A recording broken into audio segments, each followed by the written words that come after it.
Hi everyone, ഏവർക്കും നമസ്കാരം. EyePlus training സൊല്യൂഷന്റെ പുതിയൊരു ക്ലാസ്സിലേക്ക് ഏവർക്കും സ്നേഹം നിറഞ്ഞ സ്വാഗതം.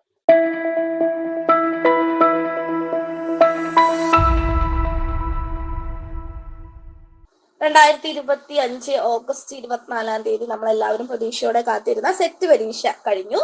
പരീക്ഷ എങ്ങനെയുണ്ടായിരുന്നു എന്നീ കാര്യങ്ങളൊക്കെ നിങ്ങളൊന്ന് കമന്റ് ചെയ്യേണ്ടതാണ്. അപ്പോ കഴിഞ്ഞ 24 കഴിഞ്ഞ സെറ്റ് മലയാളത്തിന്റെ ക്വസ്റ്റ്യൻ പേപ്പർ ഡിസ്കഷൻ സീരീസ് നമ്മൾ ആരംഭിക്കുകയാണ്. നമ്മൾ ക്വസ്റ്റ്യൻ പേപ്പർ ബി കോഡാണ് ഡിസ്കസ് ചെയ്യാനായിട്ട് എടുത്തിരിക്കുന്നത്.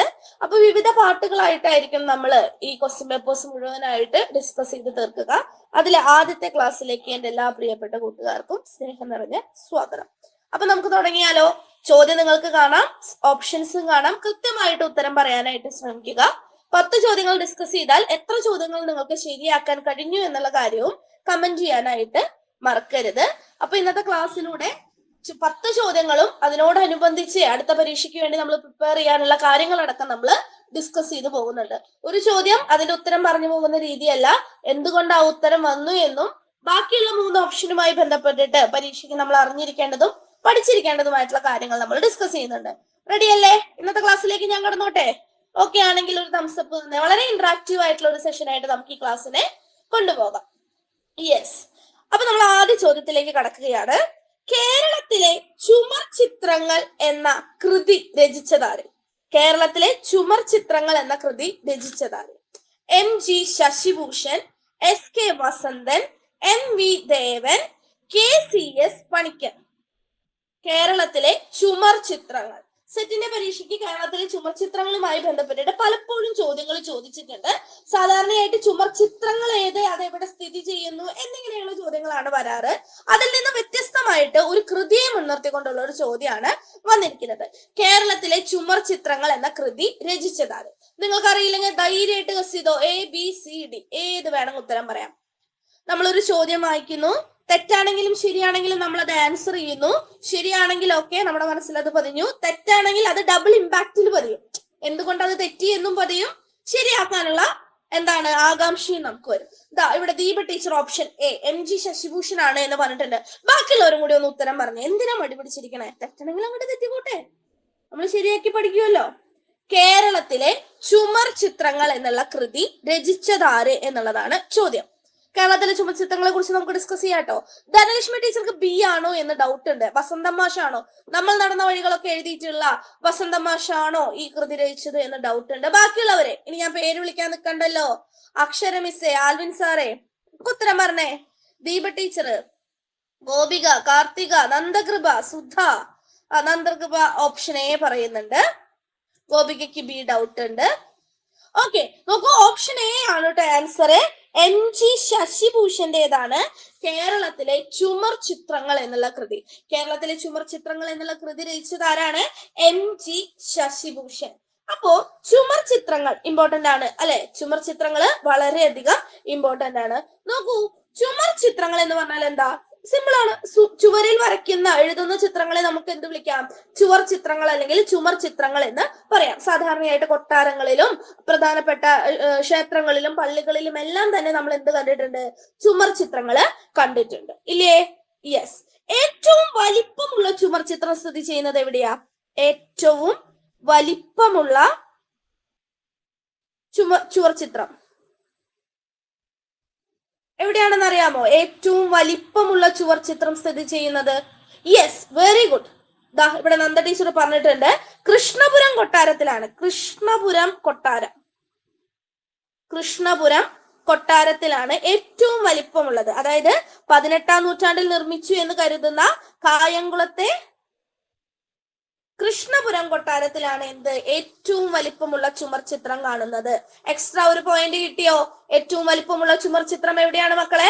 18ാം നൂറ്റാണ്ടിലെ നിർമ്മിച്ചു എന്ന് കരുതുന്ന കായംകുളത്തെ കൃഷ്ണപുരം കൊട്ടാരത്തിലാണ് ഏറ്റവും വലിപ്പമുള്ള ചുമർ ചിത്രം കാണുന്നത്. ഓക്കെ, ഇനി അവിടെ ഒരു ചുമർ ചിത്രം ഉണ്ട് എന്ന് പറഞ്ഞു. എന്താണ് ആ ചുമർ ചിത്രത്തിന്റെ പ്രമേയം? ഒരാവശ്യം ഉണ്ടായിരിക്കുമല്ലോ ഒരു ചിത്രത്തിന്. അതറിയോ? ഗജേന്ദ്രമോക്ഷമാണ്. ഗജേന്ദ്രമോക്ഷം ചുവർ ചിത്രം. കേരളത്തിലെ ഏറ്റവും വലിയ വലിപ്പമുള്ള ചുമർചിത്രം എന്നുള്ളത് ഗജേന്ദ്രമോക്ഷമാണ്. 18-ാം നൂറ്റാണ്ടിലെ നിർമ്മിച്ച കായംകുളം കൃഷ്ണപുരം കൊട്ടാരത്തിലാണ് ഈ ചിത്രമുള്ളത്. ഓക്കെ, ക്ലിയർ അല്ലേ? എക്സാം ഓറിയന്റഡ് ആയിട്ട് ഇമ്പോർട്ടന്റ് ആണ്. ഇനി അഘോരമൂർത്തിയുടെയും നടരാജ ചിത്രവുമുള്ള ഒരു ചിത്രമുണ്ട്. നടരാജ ചിത്രവും അതുപോലെ തന്നെ അഘോരമൂർത്തിയുടെ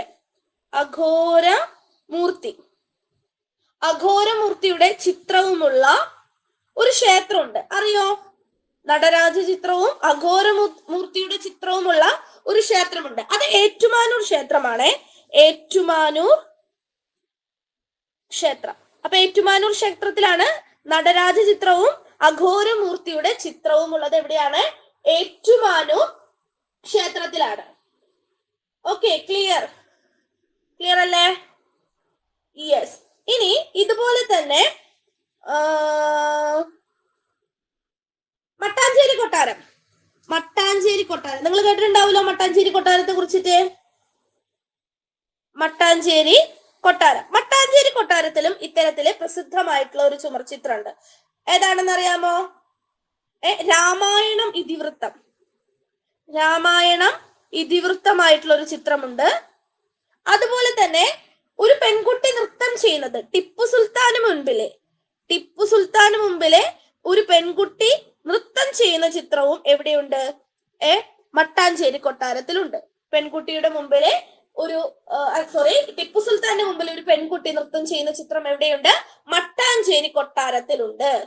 ക്ലിയർ അല്ലേ? ഇനി സപ്തമാതാക്കളുടെ ചിത്രം. സപ്തമാതാക്കളുടെ ചിത്രമുള്ള ഒരു പ്രസിദ്ധമായിട്ടുള്ള ഒരു കാവാണ് പനയാർക്കാവിലാണ് സപ്തമാതാക്കളുടെ ചിത്രവും സൂര്യനാരായണ ചിത്രവും എവിടെയാണ് മക്കളെ? സപ്തമാതാക്കളുടെ ചിത്രവും സൂര്യനാരായണ ചിത്രവും എവിടെയാണ്? പനയാർക്കാവിലാണ്. ക്ലിയർ അല്ലേ? ഓക്കെ. ഇനി ടിപ്പുവിന്റെ പടയോട്ടം സെറ്റ് പരീക്ഷയ്ക്ക് തന്നെ ചോദിച്ചിട്ടുണ്ട്. ടിപ്പുവിന്റെ മുമ്പിൽ പെൺകുട്ടി നൃത്തം ചെയ്യുന്നത് മട്ടാഞ്ചേരി കൊട്ടാരത്തിലാണ്. ടിപ്പുവിന്റെ പടയോട്ടം ചിത്രീകരിച്ചിട്ടുള്ളത് എവിടെയാണെന്ന് അറിയോ? കാഞ്ഞൂർ പള്ളിയിലെയാണ് കേട്ടോ. കാഞ്ഞൂർ പള്ളിയിലെ ചുവരുകളിലാണ് ടിപ്പുവിന്റെ പടയോട്ടം ചിത്രീകരിച്ചിട്ടുള്ളത്. ഓക്കെ, ക്ലിയർ അല്ലേ? ആനവാതിലുമായി ബന്ധപ്പെട്ട പള്ളിയാണ് കേട്ടോ കാഞ്ഞൂർ പള്ളി. PSC ക്വസ്റ്റ്യനാണ്. Okay, clear. ഇനി ഇവിടെ കേരളത്തിലെ ചുമർചിത്രങ്ങൾ എന്നുള്ള കൃതി രചിച്ചത് ആരാണെന്ന് ചോദിച്ചു. MG ശശിഭൂഷൺ ആണ്. ഇനി നമുക്ക് ചോദ്യം വരാനുള്ള ഒരു പ്രധാനപ്പെട്ട ഒരു ആശയം എന്ന് പറയുന്നത് കേരളത്തിലെ ആദ്യത്തെ ചുമർചിത്ര പഠന കേന്ദ്രം ഏതാണെന്നാണ്. കേരളത്തിലെ ആദ്യത്തെ ചുമർചിത്ര പഠന കേന്ദ്രം തൃശ്ശൂർ ജില്ലയിലെ ഗുരുവായൂരിലെ മമ്മിയൂരിലാണ്. കേരളത്തിലെ ആദ്യത്തെ ചുമർചിത്ര പഠന കേന്ദ്രം എവിടെയാണെന്നറിയോ? മമ്മിയൂർ. തൃശ്ശൂർ ജില്ലയിലെ ഗുരുവായൂരിനടുത്ത് മമ്മിയൂരിലാണ് ആദ്യത്തെ ചുമർചിത്ര പഠന കേന്ദ്രം. അപ്പൊ കേരളത്തിലെ ചുമർചിത്രങ്ങൾ എന്നുള്ള കൃതി രചിച്ചത് MG ശശിഭൂഷൺ ആണ്. ഏറ്റവും വലിപ്പമുള്ള ചുമർചിത്രം 18-ാം നൂറ്റാണ്ടിലെ കായംകുളത്തെ കൃഷ്ണപുരം 18-ാം കൊട്ടാരത്തിൽ നിർമ്മിതമായ കായംകുളത്തെ കൃഷ്ണപുരം കൊട്ടാരത്തിലെ ഗജേന്ദ്രമോക്ഷം ചുമർചിത്രമാണ് ഏറ്റവും വലിപ്പമുള്ള ചുമർചിത്രം. ഓക്കെ. ഇനി മട്ടാഞ്ചേരി കൊട്ടാരത്തിലാണ് രാമായണം ഇതിവൃത്തമാക്കിയിട്ടുള്ള ഒരു ചിത്രവും ടിപ്പുവിന്റെ മുൻപിലെ ഒരു പെൺകുട്ടി നൃത്തം ചെയ്യുന്ന ചിത്രവും ഉള്ളത്. ടിപ്പുവിന്റെ പടയോട്ടം ചിത്രീകരിക്കുന്നത് എവിടെയാണ്? കാഞ്ഞൂർ പള്ളിയിലെ ചുമർചിത്രത്തിലാണ്. പനയാർക്കാവിലാണ് സൂര്യനാരായണ ചിത്രവും സപ്തമാതാക്കളുടെ ചിത്രവും ഉള്ളത്. ഏകദേശം ചുമർചിത്രങ്ങളുമായി ബന്ധപ്പെടുന്ന എക്സാം ഓറിയന്റഡ് ആയിട്ട് ഇതുവരെ ചോദിച്ചിട്ടുള്ളതും ചോദിക്കാൻ സാധ്യതയുള്ളതുമായിട്ടുള്ളതൊക്കെ നമ്മൾ ഡിസ്കസ് ചെയ്തു. ക്ലിയർ അല്ലേ? ഓക്കെ അല്ലേ? പറയുന്നത് വ്യക്തമാവുന്നില്ലേ? ഒരു ചോദ്യം, ആ ചോദ്യത്തിന്റെ ഉത്തരം, അതുമായി ബന്ധപ്പെട്ടിട്ട് ഇനി എക്സാമിന് ചോദിക്കാവുന്നതല്ല. നമ്മൾ അങ്ങനെ നോക്കി പോണം. ഓക്കെ, അടുത്ത ചോദ്യത്തിലേക്ക് കടക്കുകയാണ്. സമഗ്ര ജീവിത ശൈലിയാണ് സംസ്കാരം എന്ന് പറഞ്ഞതാര്? ഇത്തരത്തിലെ പാശ്ചാത്യവുമായിട്ട് ബന്ധപ്പെട്ട ധാരാളം ചോദ്യങ്ങൾ സെറ്റിന്റെ പേപ്പറിൽ വരാറുണ്ട്. നെറ്റിൽ അധികം ചോദിക്കാറില്ല. എന്നാലും നോക്കൂ, സമഗ്ര ജീവിത ശൈലിയാണ് സംസ്കാരം. Abraham Maslow, Malinowski, Raymond Williams, Karl Marx. ഒന്ന് ഗസ് ചെയ്തോ, കിട്ടും. തീർച്ചയായിട്ടും കിട്ടാൻ സാധ്യതയുള്ളതാണ്. സംസ്കാരത്തിന്റെ നിർവചനങ്ങളൊക്കെ നമ്മൾ പഠിച്ചിട്ടുണ്ട്. അതൊക്കെ വെച്ചിട്ട് നമുക്കൊന്ന് ഗസ് ചെയ്താൽ തന്നെ നമുക്ക് ഇതിന്റെ ഉത്തരം കിട്ടും. ഒന്ന് ഗസ് ചെയ്ത് നോക്കിയേ മക്കളെ. സി. നന്ദകൃപയും ഗോപികയും ഒക്കെ സിയാ പറയുന്നത്. ആവണി, എൽവിൻ പറഞ്ഞേ. ഹരീഷ്മ, സുധ, ധനലക്ഷ്മിയും സി പറയുന്നുണ്ട്. ശരിയാണ്, റെയ്മണ്ട് വില്യംസ് ആണ് ആൻസർ. റെയ്മണ്ട് വില്യംസ് തന്നെയാണ് ആൻസർ. സമഗ്ര ജീവിത ശൈലിയാണ് സംസ്കാരം എന്ന് പറഞ്ഞത് ആരാണ്? റെയ്മണ്ട് വില്യംസ് ആണ്. റെയ്മണ്ട് വില്യംസ് ആണ് സമഗ്ര ജീവിത ശൈലിയാണ് സംസ്കാരം എന്ന് പറഞ്ഞത്. ഇതൊരു സംസ്കാരവുമായിട്ട് അറിയില്ലായിരുന്നുവെങ്കിലും ഗസ് ചെയ്യുവാണി, കുഴപ്പമില്ല. സമഗ്ര ജീവിത ശൈലിയാണ് സംസ്കാരം എന്ന് പറഞ്ഞത് ആരാണ്? റെയ്മണ്ട് വില്യംസ് ആണ്. ഇവിടെ നമ്മൾ വേറെ ഒന്നിലും നമ്മൾ എക്സാം ഓറിയന്റഡ് ആയിട്ട് നമ്മൾ നോക്കണ്ട. ഇവിടെ ഒരു നിർവചനം തന്നിട്ടുള്ളത് കൊണ്ട് നേരിട്ട് അതിന്റെ ഉത്തരം മാത്രം നമ്മൾ പറഞ്ഞ് അവസാനിപ്പിക്കുകയാണ്. റെയ്മണ്ട് വില്യംസ് ആണ് സമഗ്ര ജീവിത ശൈലിയാണ് സംസ്കാരം എന്ന് പറഞ്ഞിട്ടുള്ളത്. ഓക്കെ അല്ലേ? അടുത്തത് നോക്കൂ. കാടുകളുടെ താളം തേടി എന്ന സഞ്ചാര സാഹിത്യ കൃതി രചിച്ചതാരാണ്? അപ്പോ നോക്കൂ, ഇത് യാത്രാവിവരണവുമായി ബന്ധപ്പെടുന്ന ഒരു ചോദ്യമാണ്. വളരെ സിമ്പിൾ ആയിട്ട് ചോദിച്ചിരിക്കുകയാണ്. കാടുകളുടെ താളം തേടി എന്ന സഞ്ചാര സാഹിത്യ കൃതി എഴുതിയതാരാണ്? നോക്കൂ, നിങ്ങൾ ഉത്തരത്തിലേക്ക് പോണേക്കാട്ട് മുമ്പ് ഞാൻ കുറച്ച് കാര്യങ്ങൾ പറയട്ടെ. ആത്മകഥ, ജീവചരിത്രം, യാത്രാവിവരണം,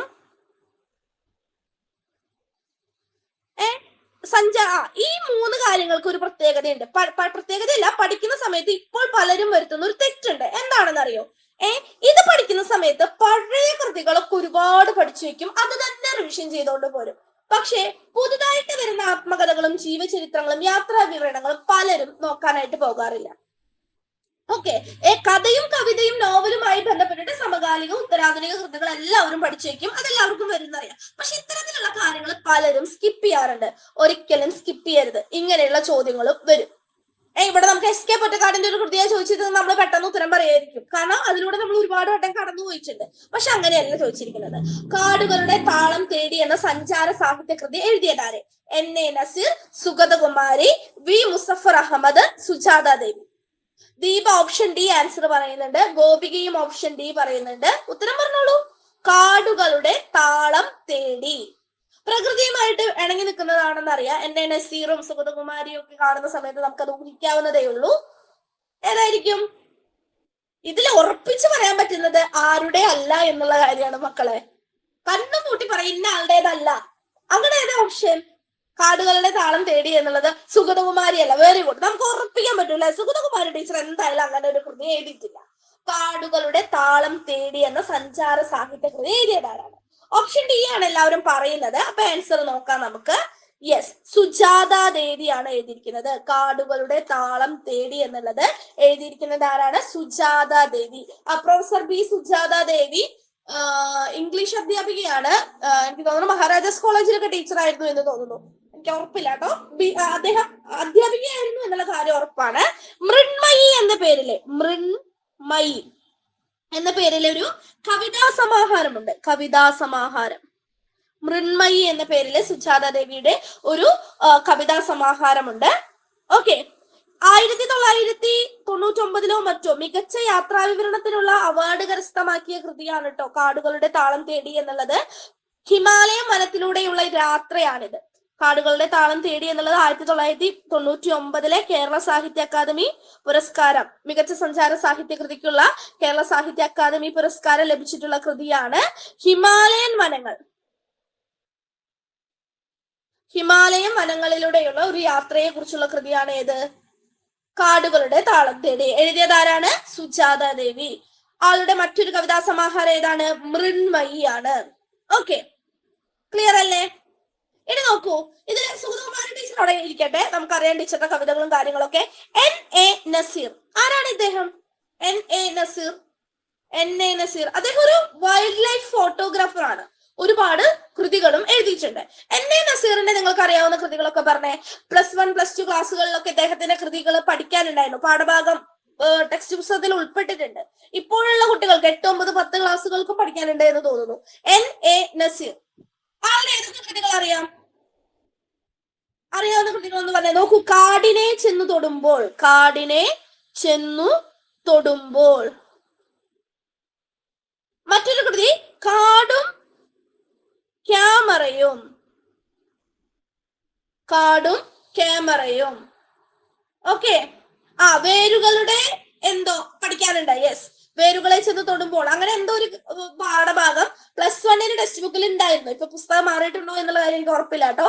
ഓക്കെ, എന്നെ നസീർ പഠിക്കാനുണ്ട്. നോക്കൂ, നമ്മൾ സെറ്റ് പരീക്ഷയ്ക്ക് വേണ്ടി ഒരുങ്ങുന്നവരാണെങ്കിൽ HSC HSST പോലെയുള്ള പരീക്ഷകൾക്ക് എന്താണ് ഉള്ള ആദ്യത്തെ ചവിട്ടുപടിയാണ് എന്നുള്ള കാര്യം നമുക്കറിയാം. അപ്പൊ ടെക്സ്റ്റ് ബുക്ക് അനാലിസിസ് മസ്റ്റ് ആണ്. നമുക്ക് ആ നിലയ്ക്കും കൂടി നമ്മൾ ഇതിനെ നോക്കി കാണേണ്ടതായിട്ടുണ്ട്. ഓക്കെ, സുഗതകുമാരി ടീച്ചർ അവിടെ നിൽക്കട്ടെ. എന്നെ നസീർ കാടിനെ ചെന്ന് തൊടുമ്പോൾ കാടും ക്യാമറയും വ്രണം പൂത്ത ചന്തം. വ്രണം പൂത്ത ചന്തം ഇത് ചോദിച്ചിട്ടുണ്ട്. മാച്ച് ദി ഫോളോയിങ്ങിൽ ചോദിച്ചിട്ടുണ്ട്. വ്രണം പൂത്ത ചന്തം നെറ്റ് പരീക്ഷയ്ക്ക് ചോദിച്ചിട്ടുണ്ട്. വ്രണം പൂത്ത ചന്തം. ഓക്കെ, മറ്റൊരു കൃതി നെറ്റ് പരീക്ഷയ്ക്ക് ചോദിച്ചിട്ടുള്ളതാണ്. കാട്ടിൽ ഒപ്പം നടന്നവരും കാട്ടിൽ ഒപ്പം നടന്നവരും പൊഴിഞ്ഞു പോയവരും. പൊഴിഞ്ഞു പോയവരും. കാട്ടിലൊപ്പം നടന്നവരും പൊഴിഞ്ഞു പോയവരും. ക്ലിയർ അല്ലേ? എന്നെ നസീറിന്റെ കൃതികള്.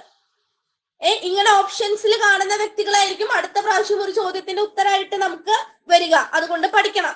കാടിനെ ചെന്ന് തൊടുമ്പോൾ കാടും ക്യാമറയും, വ്രണം പൂത്ത ചന്തം, കാട്ടിലൊപ്പം നടന്നവരും പൊഴിഞ്ഞു പോയവരും. ക്ലിയർ അല്ലേ മക്കളെ? കൂടുതൽ ഡൗട്ട് ഒന്നുമില്ലല്ലോ ഈ ഭാഗത്ത്? യെസ്. ഇനി അടുത്തത് വി മുസഫർ അഹമ്മദ് ആണ്. ഞാൻ മറ്റേ സ്ലൈഡിൽ എഴുതുന്നുണ്ട്, ഇവിടെ എഴുതുന്നുണ്ട്. വി മുസഫർ അഹമ്മദ്.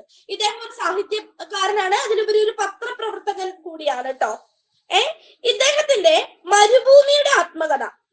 മരുഭൂമിയുടെ ആത്മകഥ ഇതൊരു യാത്രാവിവരണം യാത്രാവിവരണമായിട്ട് പറയാം, അല്ലെങ്കിൽ ഓർമ്മക്കുറിപ്പായിട്ടും പറയാവുന്ന ഒരു കൃതിയാണ്. 2010 കേരള സാഹിത്യ അക്കാദമി പുരസ്കാരം ലഭിച്ചിട്ടുള്ള കൃതിയാണ് മരുഭൂമിയുടെ ആത്മകഥ. മരിച്ചവരുടെ നോട്ട് പുസ്തകം ചോദിച്ചിട്ടുണ്ട് മാച്ച് ദി ഫോളോയിങ്ങില്. മരിച്ചവരുടെ നോട്ട് പുസ്തകം ആരുടേതാണ്? വി മുസഫർ അഹമ്മദിന്റേതാണ് പറയുന്നത്.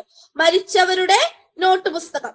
മരുഭൂമിയുടെ ആത്മകഥ 2010 കേരള സാഹിത്യ അക്കാദമി പുരസ്കാരം കിട്ടിയ യാത്രാവിവരണം അല്ലെങ്കിൽ ഓർമ്മക്കുറിപ്പ് വിഭാഗത്തിൽ പെടുന്ന കൃതിയാണ്. മരിച്ചവരുടെ നോട്ട് പുസ്തകം എന്നുള്ള ഒരു കൃതിയാണ്.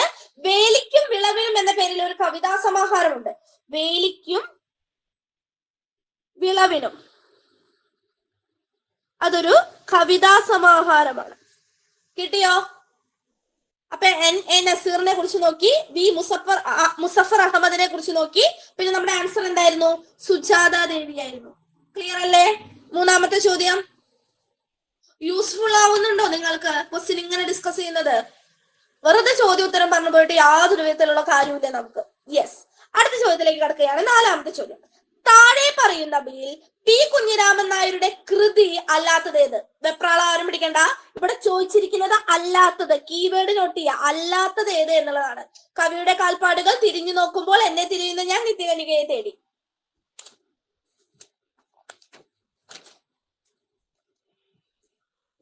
പറഞ്ഞേ, കണ്ണും പൊട്ടി പറയാലേ. കവിയുടെ കാൽപ്പാടുകളും, എന്നെ തിരിയുന്ന ഞാനും, നിത്യകന്യകയെ തേടിയും. ഇവ മൂന്നും കവിയായ പി കുഞ്ഞിരാമൻ നായരുടെ ആത്മാംശമുള്ള കൃതികളാണ്. അല്ലെങ്കിൽ ആത്മകഥാരൂപത്തിൽ എഴുതിയിട്ടുള്ള കൃതികളാണ്. കവിയുടെ കാൽപ്പാടുകൾ, എന്നെ തിരിയുന്ന ഞാൻ, നിത്യകന്യകയെ തേടി. അപ്പോൾ അതല്ലാത്തത് ഏതാണ്? തിരിഞ്ഞു നോക്കുമ്പോൾ എന്നുള്ള കൃതിയാണ്. ആരുടെ കൃതിയാണ് തിരിഞ്ഞു നോക്കുമ്പോൾ എന്നുള്ളത്? തിരിഞ്ഞു നോക്കുമ്പോൾ എന്നുള്ളത് ആരുടെ കൃതിയാണ്? ഒരേ ടൈറ്റിൽ തന്നെ ഒരുപാട് കൃതികളുണ്ട്. എങ്കിലും എക്സാം ഓറിയന്റഡ് ആയിട്ട് നമ്മൾ പറയുന്ന സമയത്ത് തിരിഞ്ഞു നോക്കുമ്പോൾ എന്നുള്ളത് ആരുടെ കൃതിയാണെന്ന് അറിയോ? ഒന്ന് ഗസ് ചെയ്ത് നോക്കിയേ. MP വീരേന്ദ്രകുമാർ ഒരു കൃതി എഴുതിയിട്ടുണ്ട്. MP വീരേന്ദ്രകുമാറിന്റെ ഒരു കൃതിയുണ്ട് തിരിഞ്ഞു നോക്കുമ്പോൾ എന്ന പേരില്. പിന്നെ കുറ്റിപ്പുഴ കൃഷ്ണപിള്ളയുടെയും ഒരു കൃതിയുണ്ട്. കുറ്റിപ്പുഴ കൃഷ്ണപിള്ളയുടെയും ഒരു കൃതിയുണ്ട്. ഓക്കെ, ക്ലിയർ അല്ലേ? അപ്പൊ പി കുഞ്ഞിരാമൻ നായരുടെ കൃതി അല്ലാത്തത് ഏത് എന്ന് ചോദിച്ചാലും നമുക്ക് ഉത്തരം കിട്ടണം. അങ്ങനെ പി കുഞ്ഞിരാമൻ നായരുടെ കൃതി അല്ലാത്തത് ഏത് എന്ന് ചോദിക്കുമ്പോൾ ഉത്തരം കിട്ടണമെങ്കിൽ അദ്ദേഹത്തിന്റെ കൃതി അറിഞ്ഞിരിക്കണം. കവിയുടെ കാൽപ്പാടുകൾ, എന്നെ തിരയുന്ന ഞാൻ, നിത്യകന്യകയെ തേടി. ക്ലിയർ? ഇതൊക്കെ റിപ്പീറ്റ് ചോദ്യമാണ്. എത്ര വട്ടം റിപ്പീറ്റ് ചെയ്തിട്ടുള്ള ചോദ്യമാണ് പറയുന്നത്. നെറ്റിന് റിപ്പീറ്റ് ചെയ്തിട്ടുണ്ട്. എയും ബിയും ശരി എന്നുള്ള പാറ്റേണിൽ. യെസ്. അടുത്ത ചോദ്യം, അഞ്ചാമത്തെ ചോദ്യം. മോസ്റ്റ് റിപ്പീറ്റഡ് ക്വസ്റ്റ്യൻ വന്നു. ലീലാതിലകത്തിന് ഉന്മീലനം എന്ന വ്യാഖ്യാനം തയ്യാറാക്കിയത് ആര്? ലീലാതിലകത്തിന് ഉന്മീലനം എന്ന പേരിൽ വ്യാഖ്യാനം തയ്യാറാക്കിയത് ആര്? അടുത്ത റിപ്പീറ്റഡ് വേർഷൻ പറഞ്ഞോളൂ. കണ്ണും പൂട്ടി ആൻസർ പറഞ്ഞോളൂ. ലീലാതിലകം ഒരുപാട് വട്ടം നമ്മൾ റെഫർ ചെയ്തിട്ടുള്ള ഒരു കാര്യമാണ്. ആവർത്തിച്ച് ഞാൻ പറഞ്ഞിട്ടുള്ളതാണ്. ലീലാതിലകത്തിന് വ്യാഖ്യാനം ചോദിക്കുമെന്നും പറഞ്ഞിട്ടുണ്ടായിരുന്നു.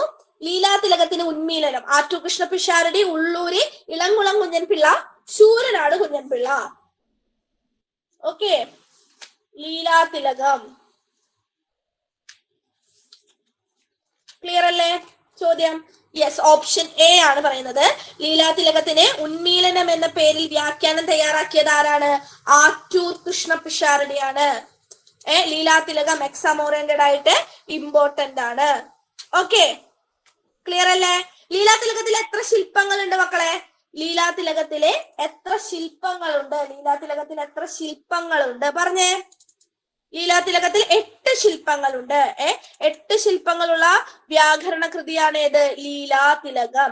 ഏതൊക്കെയാണ് എന്ന് പറയാൻ പറ്റുമോ? ശില്പങ്ങള് ഏതൊക്കെയാണ്? ആ ശില്പങ്ങൾ എന്ന് പറയാനായിട്ട് പറ്റുമോ? പറ്റണം. എക്സാം ഓറിയന്റഡ് ആയിട്ട് നോക്കുന്ന സമയത്ത് അത് ഇമ്പോർട്ടന്റ് ആണ്. ലീലാതിലകം നമുക്ക് പഠിക്കാനുള്ളതാണ്. ലീലാതിലകത്തിന്റെ ശില്പവും നമുക്ക് പഠിക്കാനുണ്ട്. ലീലാതിലകം ഒന്നാം ശില്പം എന്താണ്? മണിപ്രവാള ലക്ഷണമാണ്. രണ്ടാം ശരീരം മണിപ്രവാള ശരീരമാണ്. മൂന്നാം ശില്പം ഭാഷാ സന്ധിയാണ്. നാലാം ശില്പം എന്താണ്? കാവ്യദോഷമാണ്. അഞ്ചാം ശില്പം എന്താണ്? കാവ്യ ഗുണമാണ്. ആറാം ശില്പം അലങ്കാരം. 6-7 ശില്പങ്ങൾ അലങ്കാരങ്ങളാണ്. ആറാം ശില്പം ശബ്ദാലങ്കാരമാണ്. ഏഴാം ശില്പം അർത്ഥാലങ്കാരമാണ്.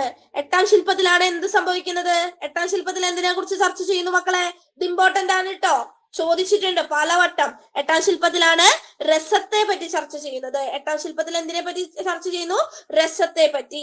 അങ്ങനെയാണെങ്കിൽ ഞാൻ ചോദിക്കട്ടെ, നാട്യശാസ്ത്രത്തിൽ രസചർച്ച വരുന്നത് എത്രാം ശില്പത്തിലാണ്?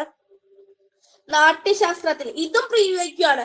നാട്യശാസ്ത്രത്തിൽ 6-ാം ശില്പത്തിലാണ്. നാട്യശാസ്ത്രത്തിലെ 6-ാം ശില്പത്തിലാണ് എന്ത് വരുന്നത്? രസചർച്ച വരുന്നത്. 14-ാം ശതകത്തിൽ രചിക്കപ്പെട്ട കൃതിയാണ് ഏത്? ലീലാതിലകം. സംസ്കൃത ഭാഷയിലാണ് ലീലാതിലകം എഴുതിയിട്ടുള്ളത്. സൂത്രം, വൃത്തി, ഉദാഹരണം എന്ന പാറ്റേണിലാണ് എന്ത് എഴുതപ്പെട്ടിട്ടുള്ളത്? ലീലാതിലകം എഴുതപ്പെട്ടിട്ടുള്ളത്. കോട്ടയ്ക്കൽ PV കൃഷ്ണവാര്യരുടെ ഗ്രന്ഥാലയത്തിൽ നിന്ന് കൊടുങ്ങല്ലൂർ കുഞ്ഞിക്കുട്ടൻ തമ്പുരാൻ ലീലാതിലകം കണ്ടെടുത്തു. കോട്ടയ്ക്കൽ PV കൃഷ്ണവാര്യരുടെ ഗ്രന്ഥാലയത്തിൽ നിന്ന് കൊടുങ്ങല്ലൂർ കുഞ്ഞിക്കുട്ടൻ തമ്പുരാൻ ലീലാതിലകം കണ്ടെടുത്തു. ക്ലിയർ അല്ലേ? യെസ്. ഇനി ലീലാതിലകത്തിന് വന്നിട്ടുള്ള പരിഭാഷകളാണ്. ലീലാതിലകത്തിന് ആദ്യമായിട്ട് പരിഭാഷ തയ്യാറാക്കിയത് ആരാ? ലീലാതിലകത്തിന്റെ ഒന്നാം ശില്പം 7 ലക്കങ്ങളായിട്ട് 1909 മംഗളോദയം മാസികയിൽ പ്രസിദ്ധീകരിച്ചത് ആരാ? PV കൃഷ്ണനായരുടെ ഗ്രന്ഥശേഖരത്തിൽ നിന്ന് കണ്ടെടുത്തത് കൊടുങ്ങല്ലൂർ കുഞ്ഞിക്കുട്ടൻ തമ്പുരാനാണെങ്കിലും ആദ്യമായിട്ട് പരിഭാഷ തയ്യാറാക്കി പ്രസിദ്ധീകരിച്ചത് ലീലാതിലകത്തിന്റെ ഒന്നാം ശില്പം മംഗളോദയം മാസികയിൽ പ്രസിദ്ധീകരിച്ചത് ആരാ? അത് അപ്പൻ തമ്പുരാനാണ്. ഓക്കെ. ഇനി ലീലാതിലകം പൂർണ്ണമായിട്ട് പരിഭാഷപ്പെടുത്തിയതാണ് ആര്? ആറ്റൂര്. ലീലാതിലകത്തിന് പൂർണ്ണമായിട്ടുള്ള പരിഭാഷ ആദ്യം നടത്തിയത് ആരാണ്? ആറ്റൂരാണ്. 1917 ആ കൃതിയുടെ പേരാണ് എന്ത്? ഉന്മീലനം. ഇനി ലീലാതിലകത്തിന് ആദ്യത്തെ സമ്പൂർണ്ണ പരിഭാഷ ആറ്റൂരാണെന്ന് പറഞ്ഞു. ലീലാതിലകത്തിന് രണ്ടാമത് സമ്പൂർണ്ണ പരിഭാഷ തയ്യാറാക്കിയത് ആരാണെന്നറിയോ? കെ വാസുദേവൻ മൂസത്.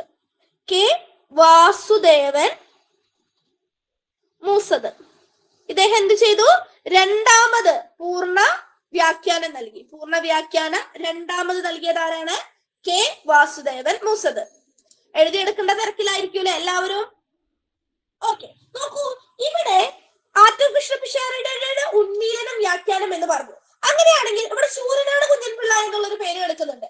ശൂരനാട് കുഞ്ഞൻപിള്ള ലീലാതിലകത്തിന് തയ്യാറാക്കിയ വ്യാഖ്യാനത്തിന്റെ പേരെന്താ?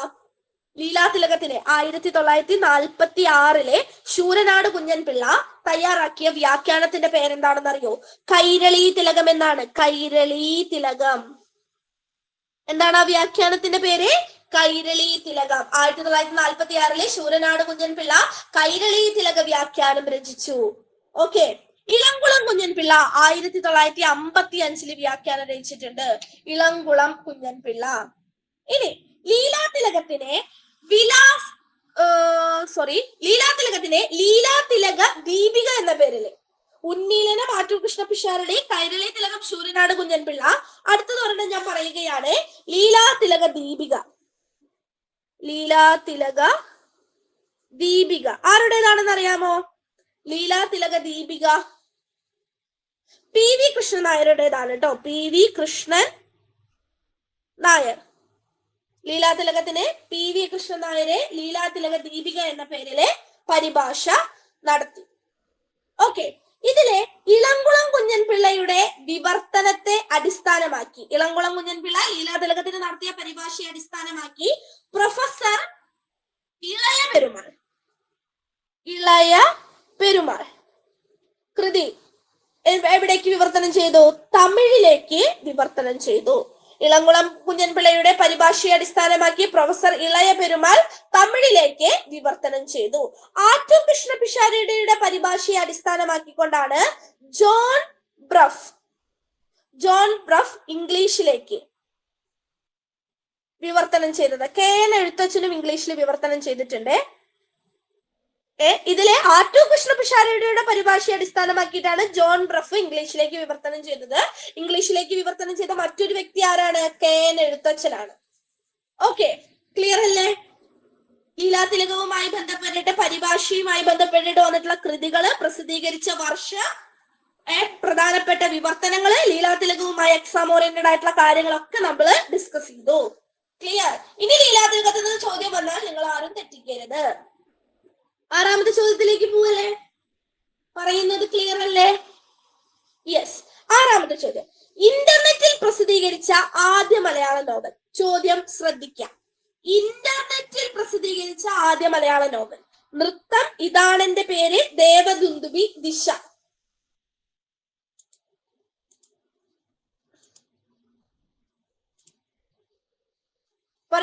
പറയൂ, ഗസ് ചെയ്തോളൂ. ആവണിക്ക് C ഡൗട്ട് ഉണ്ട്. ബാക്കിയുള്ളവരും കൂടി ഒന്ന് പറഞ്ഞേ. ഇന്റർനെറ്റിൽ പ്രസിദ്ധീകരിച്ച ആദ്യ മലയാള നോവൽ.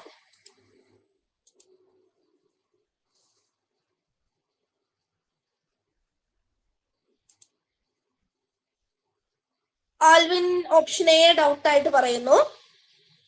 ഓക്കെ, ഞാൻ അധികം കൺഫ്യൂഷനിലേക്ക് പോകുന്നില്ല. ദേവദുന്ദുബിയാണ് കേട്ടോ ആൻസർ. ദേവദുന്ദുബി. ഇന്റർനെറ്റിൽ പ്രസിദ്ധീകരിച്ച ആദ്യ മലയാള നോവല് ദേവദുന്ദുബിയാണ്.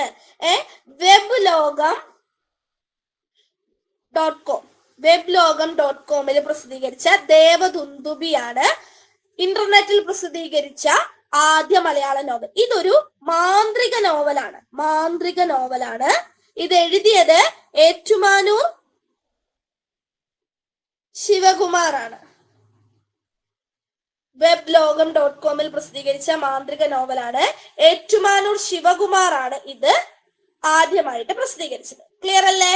ഏറ്റുമാനൂർ ശിവകുമാർ. webloகம்.com മാന്ത്രിക നോവലാണ്. ഓക്കെ, ഇനി മലയാളത്തിലെ ആദ്യത്തെ സൈബർ നോവൽ ഏതാ? മലയാളത്തിലെ ആദ്യത്തെ സൈബർ നോവൽ ഏതാ? തന്നിരിക്കുന്ന ഓപ്ഷനിലുണ്ട്. മലയാളത്തിലെ ആദ്യത്തെ സൈബർ നോവൽ അത് M മുകുന്ദന്റെ നൃത്തമാണ്. ഏത്? മലയാളത്തിലെ ആദ്യത്തെ സൈബർ നോവൽ. ഇതാണെന്റെ പേര് എന്നുള്ള നോവൽ ആരുടെ മക്കളെ? ഇതാണെന്റെ പേര് എന്നുള്ള നോവല് സക്കറിയയുടേതാണ്. സക്കറിയ. ഇതാണെന്റെ പേര് എന്നുള്ള നോവൽ ആരുടേതാണ്? സക്കറിയയുടേതാണ്. ഇതാണെന്റെ പേര് എന്നുള്ള നോവൽ എഴുതിയതാരാണ്? സക്കറിയാണ്. ക്ലിയർ അല്ലേ? എക്സാം ഓറിയന്റഡ് ആയിട്ട് അത്രയും നമുക്ക് ഇവിടെ പഠിക്കാനുള്ളൂ. ഇന്റർനെറ്റ് അപ്പൊ സൈബർ സാഹിത്യത്തിൽ നിന്നുള്ള ഒരു ചോദ്യമാണ് കേട്ടോ ഇത്.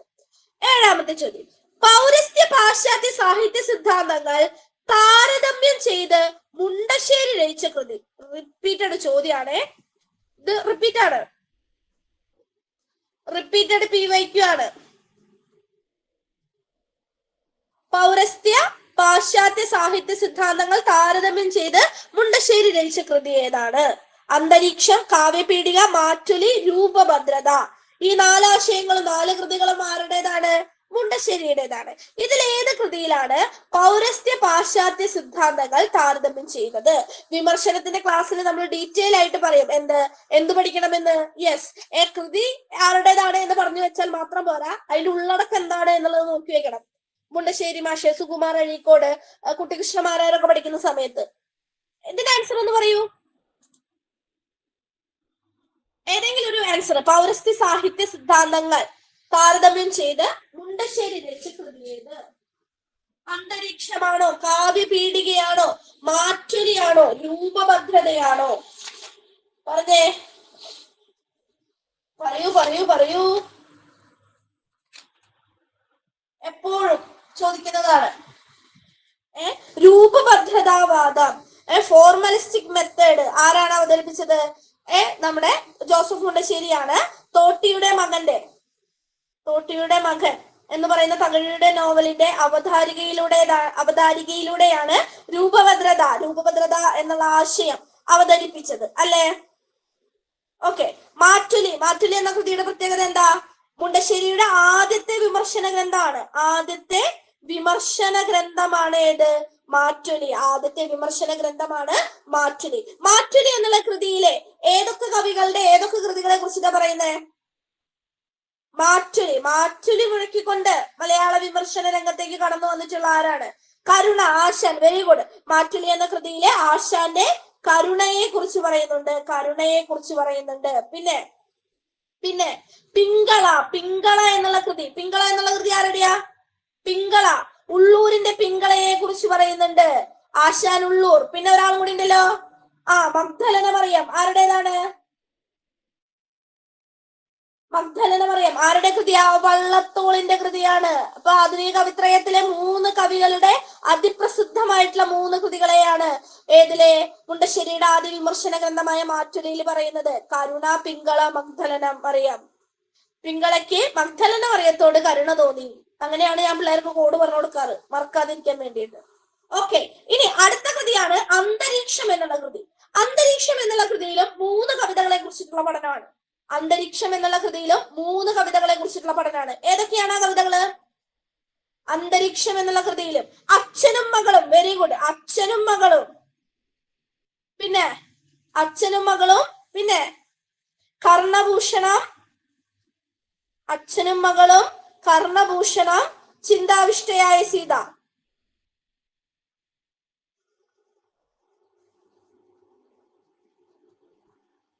ഈ 3 കൃതികളെ കുറിച്ചിട്ടുള്ളത് അച്ഛനും മകളും, കർണഭൂഷണം, ചിന്താവിഷ്ടയായ സീത. ഏതിലെ? മുണ്ടശ്ശേരിയുടെ അന്തരീക്ഷം എന്ന കൃതിയിൽ പഠിക്കപ്പെടുന്ന 3 കവിതകളാണ്. മാറ്റുലി മുണ്ടശ്ശേരിയുടെ ആദ്യ വിമർശന ഗ്രന്ഥാണ്. കരുണ, പിങ്കള, മഗ്ദലന മറിയം എന്നീ കൃതികളെ കുറിച്ച് പറയുന്നു. രൂപഭദ്രതാവാദം മുണ്ടശ്ശേരിയാണ് അവതരിപ്പിച്ചത്. തോട്ടിയുടെ മകന്റെ അവതാരികയിലാണ് ഇതിനെ കുറിച്ച് പറയുന്നത്. ഇനി പൗരസ്ത്യ പാശ്ചാത്യ സാഹിത്യ സിദ്ധാന്തങ്ങൾ താരതമ്യം ചെയ്ത് മുണ്ടശ്ശേരി അവതരിപ്പിച്ച കൃതിയാണ് ഏത്? കാവ്യപീഠിക. ഏതാണ് കൃതി? കാവ്യപീഠിക എന്നുള്ള കൃതി. ക്ലിയർ അല്ലേ? കാവ്യപീഠിക പൗരസ്ത്യ പാശ്ചാത്യ സിദ്ധാന്തങ്ങളെ സമന്വയിപ്പിക്കുന്ന കൃതിയാണ് ഏത്? കാവ്യപീഠിക എന്നുള്ള കൃതി.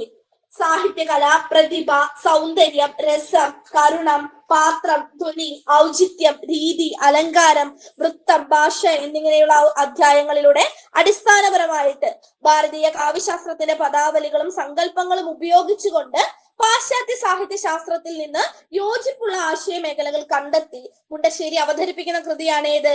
കാവ്യപീഠിക. ക്ലിയർ അല്ലേ? ഇതുപോലെ എപ്പോഴും മുണ്ടശ്ശേരിയുമായി ചോദിക്കുന്ന മറ്റൊരു കൃതിയാണ് മനുഷ്യ കഥാനുഗായികൾ. ഈ കൃതിയിലെ ഏതൊക്കെ കവികളെ കുറിച്ചിട്ടാണ് ഇദ്ദേഹം ചർച്ച ചെയ്യുന്നത് എന്നറിയാമോ? എക്സാം ഓറിയന്റഡ് ആയിട്ട് ഇമ്പോർട്ടന്റ് ആണ്.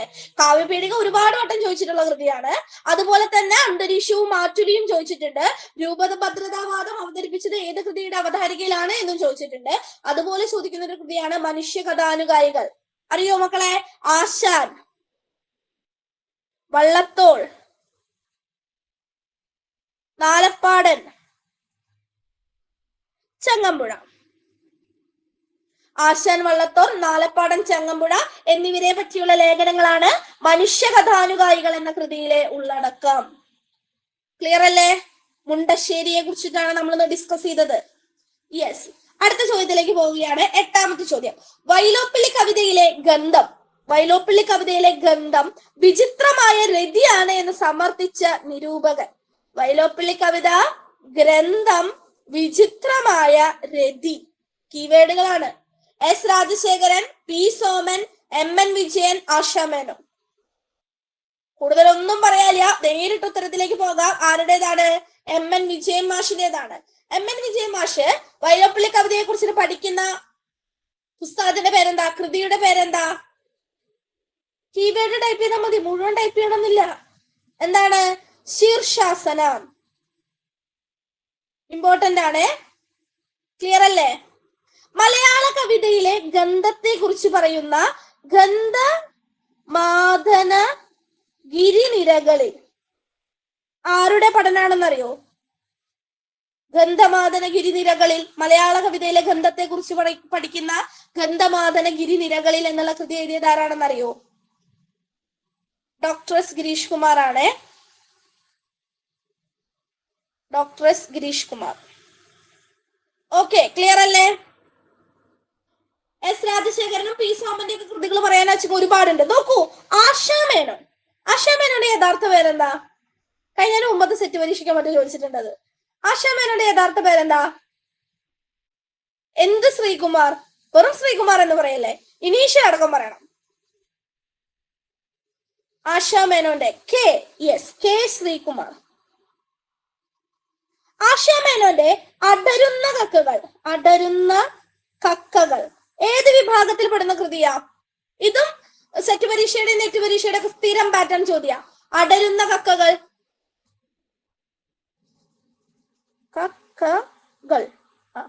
യാത്രാവിവരണ കൃതിയാണ്. യാത്രാവിവരണം ടാബിൽ എഴുതുന്നതുകൊണ്ട് പല അക്ഷരങ്ങളും കൃത്യമായിട്ട് എഴുതാൻ പറ്റുന്നില്ല. ഓക്കെ, ക്ലിയർ അല്ലേ?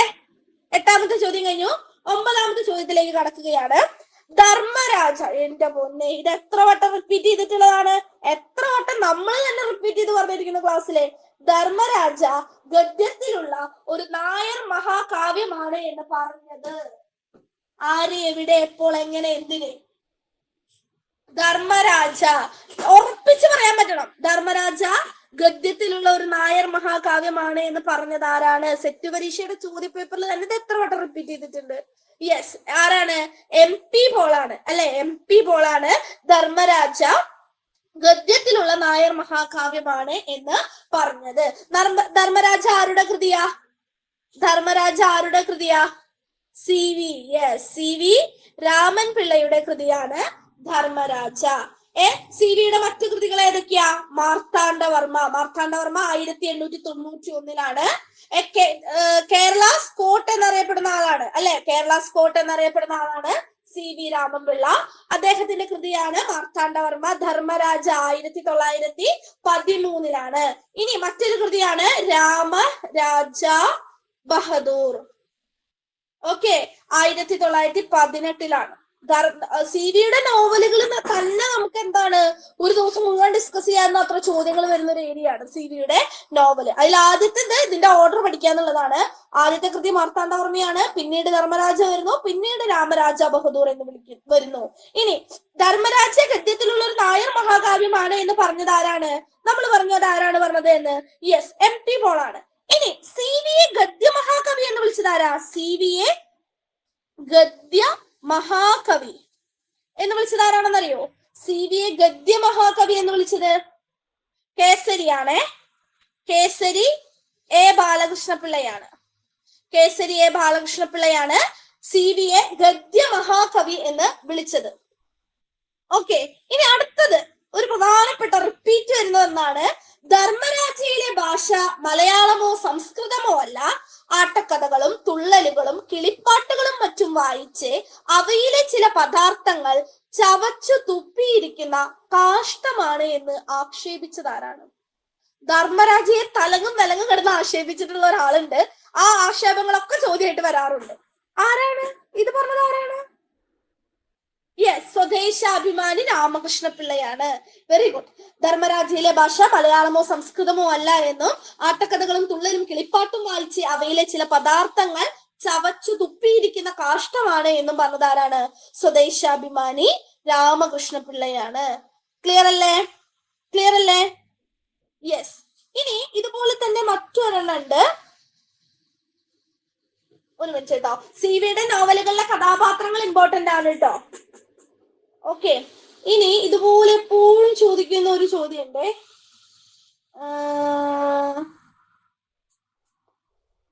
സിവിയുടെ കൃതികളുമായി ബന്ധപ്പെട്ടിട്ട് പ്രതിപാത്രം ഭാഷണഭേദം ആരുടെ കൃതിയാ? പ്രതിപാത്രം ഭാഷണഭേദം എൻ കൃഷ്ണപിള്ളയുടെ കൃതിയാണ്. പ്രതിപാത്രം ഭാഷണഭേദം സിവിയെ കുറിച്ചുള്ള പഠന ഗ്രന്ഥമായിട്ട് പ്രതിപാത്രം ഭാഷണഭേദം ആരുടേതാണ്? എൻ കൃഷ്ണപിള്ളയുടേതാണ്. ദൈവനീതിക്ക് ദാക്ഷിണ്യമില്ല. ദൈവനീതിക്ക് ദാക്ഷിണ്യമില്ല ആരുടേതാണ്? കെ ഭാസ്കരൻ നായരുടെ കൃതിയാണ് ദൈവനീതിക്ക് ദാക്ഷിണ്യമില്ല. ഈ ദൈവനീതിക്ക് ദാക്ഷിണ്യമില്ല എന്നുള്ളത് സിവിയുടെ ഒരു നോവലിലെ ഒരു കഥാപാത്രം പറയുന്ന ഡയലോഗാണ്. ആ ഡയലോഗ് തന്നെയാണ് ദൈവനീതിക്ക് ദാക്ഷിണ്യമില്ല എന്ന് ആ പഠന ഗ്രന്ഥത്തിന് പേര് കൊടുത്തിരിക്കുന്നത്. ഈ ദൈവനീതിക്ക് ദാക്ഷിണ്യമില്ല എന്നുള്ളത് ഏത് കഥാപാത്രം പറയുന്നതാണെന്നറിയോ? രാമരാജ ബഹദൂറിലെ കേശവൻ ഉണ്ണിത്താൻ പറയുന്നതാണ്. ദൈവനീതിക്ക് ദാക്ഷിണ്യമില്ല എന്ന സിവി പഠന ഗ്രന്ഥം രചിച്ചിരിക്കുന്നത് ആരാണ്? ഡോക്ടർ കെ ഭാസ്കരൻ നായരാണ്.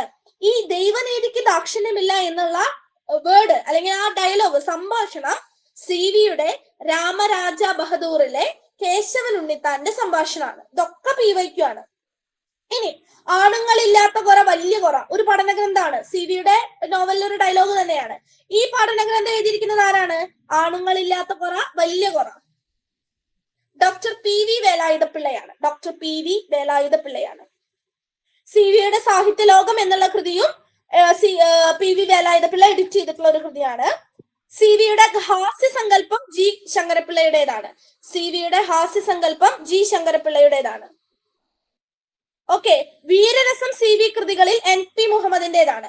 വീരരസം CV കൃതികളിൽ ആരുടേതാണ്? NP മുഹമ്മദിന്റേതാണ് വീരരസം CV കൃതികളിൽ. കിട്ടിയോ? എക്സാം ഓറിയന്റഡ് ആയിട്ട് ഇമ്പോർട്ടന്റ് ആയിട്ടുള്ള കാര്യങ്ങളാണ് പറയുന്നത്. ക്ലിയർ ആയിട്ടുണ്ട് എന്ന് വിചാരിക്കുന്നു. ഓക്കെ, 10ാമത്തെ ചോദ്യം ഒരു ചേരുംപടി ചേർക്കലാണ്. 10ാമത്തെ ചോദ്യം, കവിഭാരതം, കവി രാമായണം, കവി പുഷ്പമാല, കവി മൃഗാവലി. PYQ ആണ്, ഇമ്പോർട്ടന്റ് ആണ്. കവിഭാരതം, കവി രാമായണം, കവി പുഷ്പമാല, കവി മൃഗാവലി ആരുടെ കൃതിയാണ് എന്നുള്ളതാണ് ചോദ്യം. ഇത് എത്ര വട്ടം റിപ്പീറ്റ് ചെയ്തിട്ടുള്ള ചോദ്യമാണ് മക്കളെ.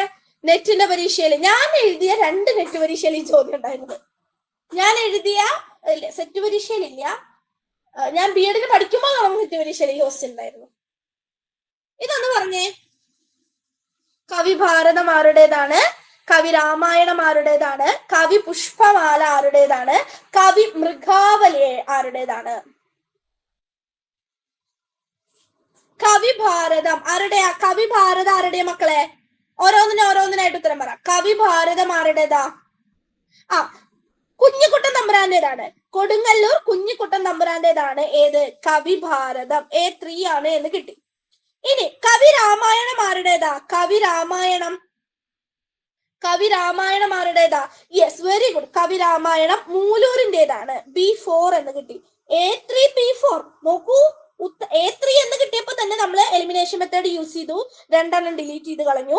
അപ്പൊ പിന്നെ നമുക്ക് A ആണോ D ആണോ എന്ന് ഡൗട്ടായി. അപ്പൊ നമ്മൾ Bയിലേക്ക് കടന്നു. എന്താണ്? B4 എന്ന് കിട്ടിയപ്പോൾ ഇതും ഡിലീറ്റ് ചെയ്തു. വെയിറ്റ്, നമ്മൾ ക്രോസ് ചെക്ക് ചെയ്യണം. ഈ പ്രാവശ്യത്തെ സെറ്റ് പരീക്ഷയിൽ ഇത്തരത്തിലുള്ള കുറെ അബദ്ധങ്ങൾ പലർക്കും പറ്റിയിട്ടുണ്ടാവും. ഓപ്ഷൻ തെറ്റുണ്ടായിരുന്നു. ഓക്കെ, B4 ആണെന്നും കിട്ടി. ഈ ഒന്നുകൂടി നോക്കാം. കവി പുഷ്പമാല. പുഷ്പം എന്താ ചെയ്യാ? നമ്മൾ നുള്ളി എടുക്കുകയാണ് ചെയ്യാ അല്ലെ? ഞാൻ അങ്ങനെയാണ് കീവേഡ് പഠിച്ചിരുന്നത്. കവി പുഷ്പമാല ആരുടേതാണ്? കാത്തുള്ളിൽ അച്യുത മേനോന്റേതാണ്. C2 ആണ് എന്ന് കിട്ടി. കാത്തുള്ളിൽ അച്യുത മേനോന്റേതാണ് കവി പുഷ്പമാല. കവി മൃഗാവലി ആരുടേതാണ്? ഒടുവിൽ കുഞ്ഞികൃഷ്ണ മേനോന്റേതാണ്. ഓക്കെ, അപ്പൊ A3B4C2D1 A3B4C2D1. യെസ്, ആൻസർ ഏതാണ് മക്കളെ? നിങ്ങൾ പറഞ്ഞത് ശരിയാണ്. ഓപ്ഷൻ എ ആണ് ശരിയായിട്ടുള്ള ഉത്തരം. ക്ലിയർ അല്ലേ? ഇതിനപ്പുറത്തേക്ക് ഒന്നും ചോദിക്കാനില്ല, ഇത് തന്നെയാണ് ചോദിക്കുക. ഇത് എക്സാം ഓറിയന്റഡ് ആയിട്ട് വളരെ ഇമ്പോർട്ടന്റ് ആണ്. ഓക്കെ, അടുത്തതിലേക്ക് കടക്കുന്നതിന് മുമ്പ് ഇന്നത്തെ ക്ലാസ്സിലെ 10 ചോദ്യങ്ങളാണ് നമ്മൾ ഡിസ്കസ് ചെയ്തത്.